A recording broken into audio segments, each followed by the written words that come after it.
Olha, a gente começa essa edição falando do acidente do ônibus na BR-277 que matou 19 pessoas na manhã dessa segunda-feira.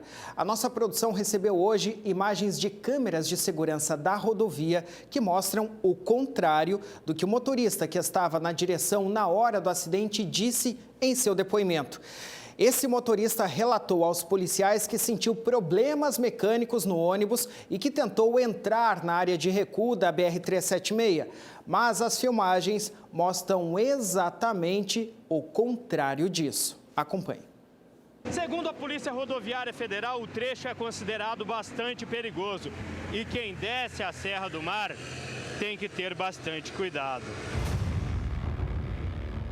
As imagens mostram o ônibus passando pela área de escape, que fica à esquerda da pista. Segundo o motorista, somente após passar pela caixa de brita que ele percebeu o problema nos freios. Então, a única saída era tentar controlar o veículo até a próxima área de escape, que fica a 3,4 km. Mas não conseguiu passar pela ponte sobre o Rio da Santa e perdeu o controle.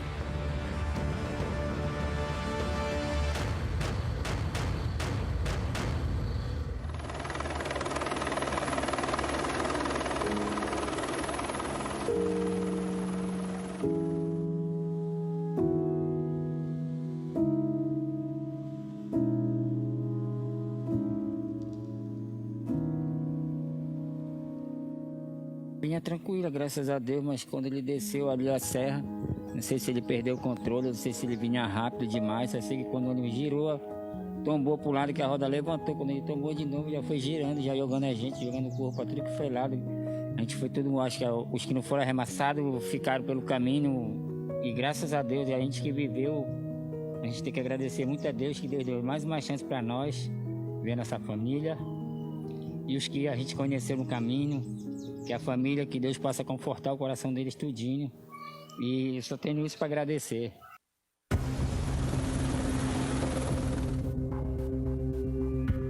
Pela dinâmica que nós concluímos aqui, ele já veio parcialmente tombando, né, só sobre as rodas do seu lado direito.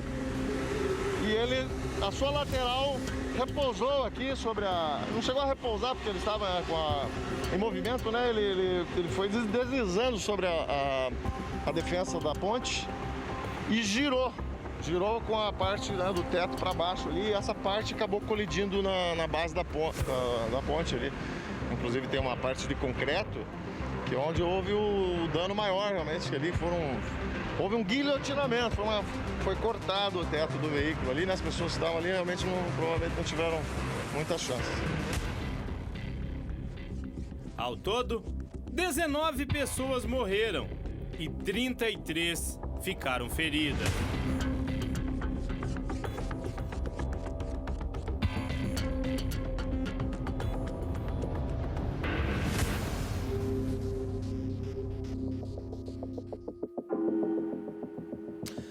Olha, antes eu quero só fazer uma correção.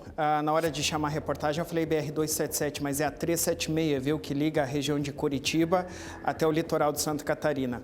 Essas imagens que você acaba de ver são de câmeras de segurança desta BR, a 376, portanto, a região ali da Serra, a região onde aconteceu o acidente, próximo ali da Curva da Santa. As imagens não foram aceleradas. Eu gostaria até, se Yasmin puder, reaproveitar algumas imagens aí pra gente. Olha só a velocidade que esse ônibus passa. Ele, inclusive, ultrapassa aí vários veículos menores, né?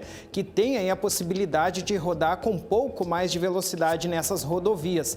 Essa imagem aí, por exemplo, ela demonstra que não houve, olha só, ele está na pista do meio. Se ele quisesse entrar no recuo ali da pista, ele teria que estar na pista da esquerda e não aí na pista central. Ou seja, de fato, não houve um interesse aí. Olha a velocidade que aparece nessa imagem. Olha, do lado esquerdo o veículo ali, como ele está numa velocidade bem menor do que a do ônibus.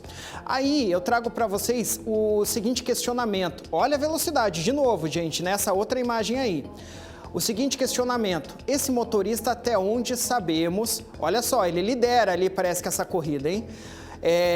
Ele fugiu, se evadiu do local do acidente logo após aí esse trágico acidente, e foi preso pela polícia depois para prestar o depoimento lá na delegacia de Guaratuba. Se de fato foi problema aí mecânico no ônibus, por que ele iria fugir? Vocês não concordam comigo? Ele não teria por que fugir, então, já que ele estaria respaldado ali por um problema mecânico mesmo. Na verdade, agora a perícia aí vai analisar, né, para ver se de fato houve algum problema ou não nesse sentido. Alcoolizado, a gente já sabe que ele não estava, porque ele fez o teste do bafômetro lá em Guaratuba e deu negativo. Agora, o que traz bastante estranheza nesse caso é justamente essa situação aí dele ter fugido, se evadido do local e só depois então ter sido capturado pela polícia para poder prestar o depoimento. Aí veja, é alta velocidade, sequer deu pisca-alerta aí, direcionando, né, ou dando a entender que entraria ali na área de recuo da pista, muito pelo contrário, né? Ele muda de pista, sai da pista da esquerda, vai para a pista central ali, o que demonstra mesmo que ele não tinha o interesse de entrar nessa área de recuo. Aí essas imagens, então, a gente recebeu hoje aqui da produção e, de fato, demonstram que não condiz com o depoimento que ele deu na delegacia, quando ele diz que queria sim entrar na área de recuo para tentar frear aí o ônibus porque ele sentiu a falta dos freios. Não é isso que as imagens mostram.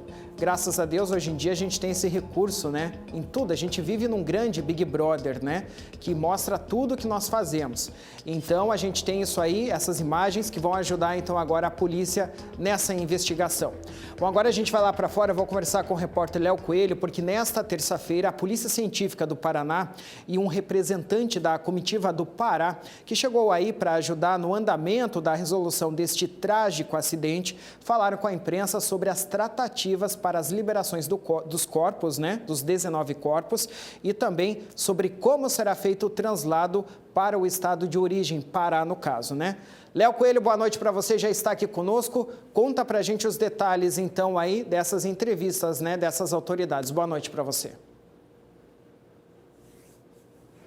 Boa noite a você, Rafa, a todos que nos acompanham aqui no nosso LU, no nosso Litoral Urgente. Pois é, Rafa, a CESP, né, que é a Secretaria de Segurança Pública do Estado do Paraná, recebeu essa comitiva do Estado do Pará para auxiliar no translado desses corpos e também algumas outras questões relacionadas a esse trágico acidente que aconteceu ali na BR-376 com esse ônibus, onde tivemos aí os 19 óbitos. Essa comitiva chegou no início da tarde de ontem, ou seja, no início da tarde de terça-feira, e ela é formada por um médico, um perito, um bombeiro, um delegado de Polícia Civil e também um major da Polícia Militar.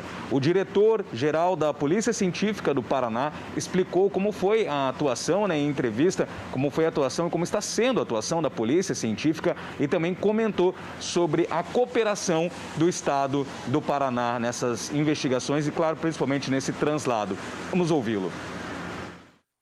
Esses eventos que têm desastre, eles são sempre um desafio para nós.